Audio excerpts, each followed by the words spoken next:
telah berkata atasnya salawat dan salam, ya. Al-ahdul ladzi bainana wa bainahum as-salatu faman tarakaha faqad kafara. Al-ahdu, ya, artinya perjanjian, ya, perjanjian yang menjadikan jiwa seseorang itu terlindungi, ya.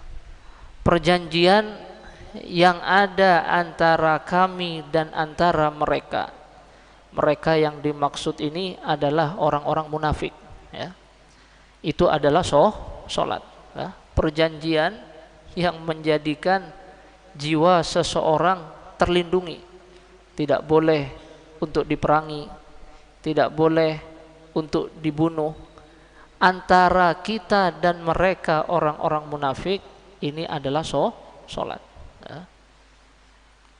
Ini yang menjadikan jiwa seseorang kemudian terlindungi, ya. Orang yang mengerjakan sholat ini tidak boleh mereka diperangi kemudian dibunuh.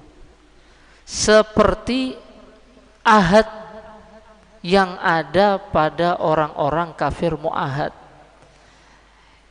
Ini ada orang kafir itu namanya kafir mu'ahad, ya. Orang kafir mu'ahad itu adalah orang kafir yang antara kita dengan mereka itu ada ahad, ada perjanjian. Karena adanya perjanjian antara kita dengan mereka, maka tidak boleh mereka diperangi, mereka dibunuh. Tidak boleh karena adanya ahad tadi. Nah, ini ahad antara kita dengan mereka orang-orang munafik ini adalah sholat.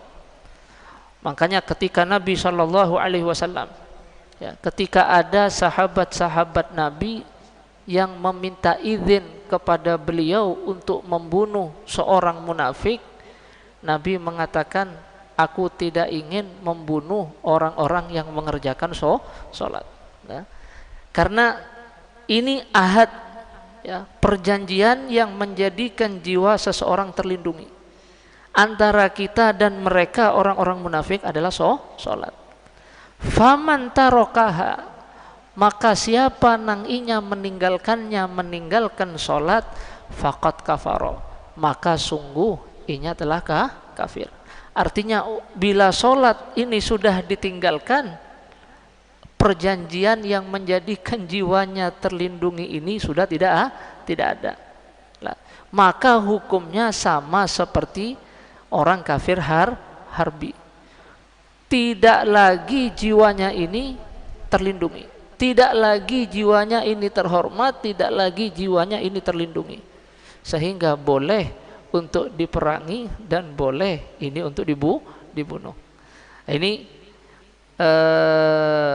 yang dimaksud dengan hadis Nabi, al-ahdul ladzi bainana wa bainahum as-shalah faman tarakaha faqad kafar. Maka siapa yang telah meninggalkan sholat, maka ia sungguh telah kafir. Artinya jiwanya ini tidak lagi terlindungi, ya, karena ahadnya yang menjadikan jiwanya terlindungi ini sudah tidak ada lagi. Ya, sehingga boleh untuk diperangi, boleh untuk dibunuh.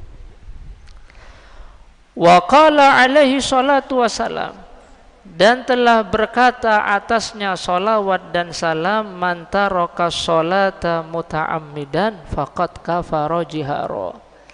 Siapa nang inya meninggalkan sholat muta'ammidan dalam keadaan disengaja, faqad kafara jihara, maka sungguh inya telah kafir secara terang-terangan. Nah, ini ada perbedaan pendapat, ya, dari mulai di kalangan para sahabat, ya, kemudian para tabi'in, para tabi'in, kemudian ulama sesudah mereka. Apakah orang yang meninggalkan sholat dengan sengaja dihukumi kafir, murtad, keluar dari agama Islam, ataukah tidak? Ini ada perbedaan pendapat, ya, di kalangan para ulama.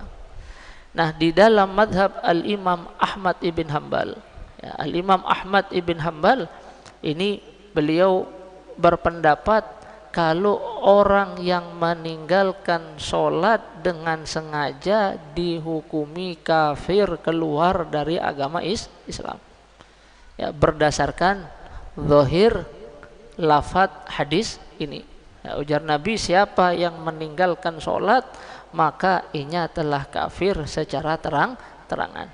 Tapi kalau dalam madhab Imam Syafi'i dilihat, kalau inya sengaja meninggalkan sholat karena inya ingkar dengan wajibnya sholat, mengingkari wajibnya sholat, atau menganggap meninggalkan sholat itu sesuatu yang dihalalkan, maka orang yang seperti ini dianggap kafir, murtad, keluar dari agama Islam.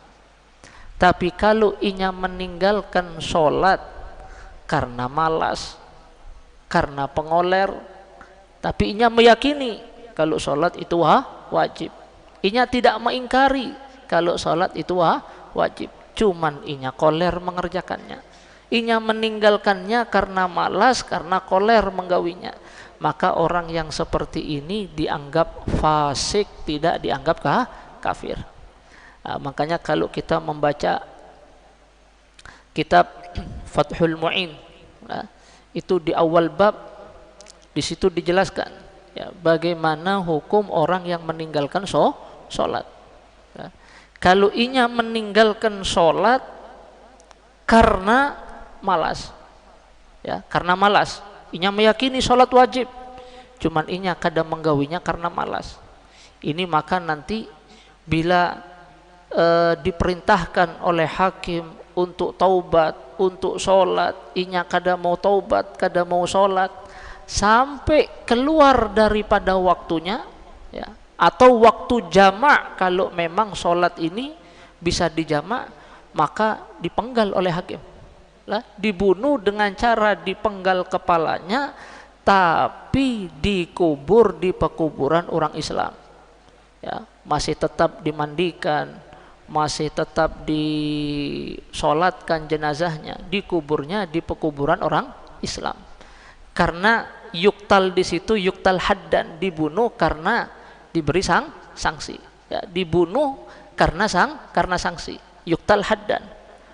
Tapi kalau inya meninggalkan sholat karena meyakini sholat itu tidak wajib, mengingkari wajibnya sholat, maka juga sama, dipenggal kepalanya. Bila disuruh taubat kada mau taubat, inya tetap tidak mengerjakan sholat sampai keluar daripada waktunya, inya dipenggal kepalanya, tapi tidak dimandikan, tidak boleh disolati jenazahnya, tidak dikubur di pekuburan orang Islam. Kenapa? Inya dianggap murtad, keluar daripada agama Islam. Ini dalam madhab Imam Syafi'i seperti itu.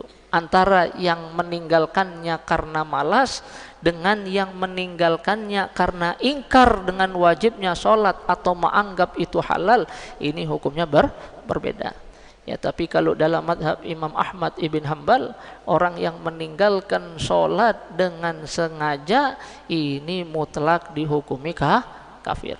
Nah, jadi jangan gampang-gampang bagi kita ini kemudian meninggalkan sholat ini dengan disengaja. Ya, satu sholat saja yang kita tinggalkan dengan disengaja, ini bisa menjadikan kita ini orang fasik. Nah, ini hati-hati.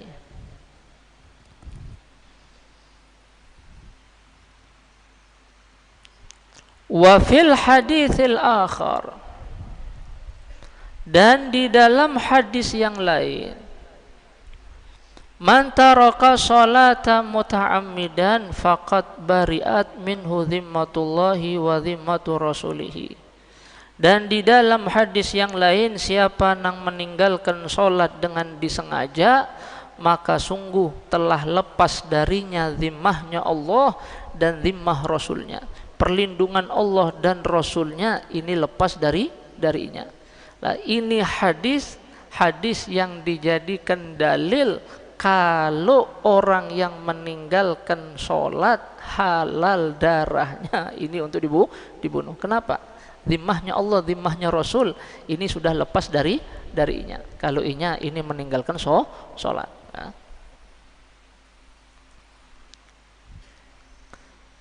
Jangankan orang yang meninggalkan sholat, orang yang sholat saja itu masih diancam. Apa dalam Al-Quran Allah mengatakan? Wailul liman lil musallin. Wail buat siapa? Azab yang bersangatan. Ada yang mengatakan wail adalah lembah di dalam neraka jahanam yang andai kata gunung-gunung yang ada di dunia dimasukkan ke dalamnya akan hancur lebur. Untuk siapa? Untuk yang tidak sholat? Tidak. Lil musallin. Untuk orang yang sholat. Alladzina hum fi sholatihim sahun. Untuk orang-orang yang sholat, yang lalai dalam sholatnya. Ada yang mengatakan lalai dalam sholatnya ini tidak tumakninah dalam rukuk dan sujudnya.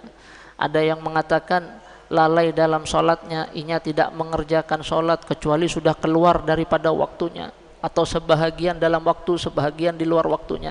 Diancam dengan wail, diancam dengan wail, padahal sholat. Apalagi ini yang tidak sholat sama sekali. Nah, ini tentu azab yang didapatkan ini jauh lebih besar.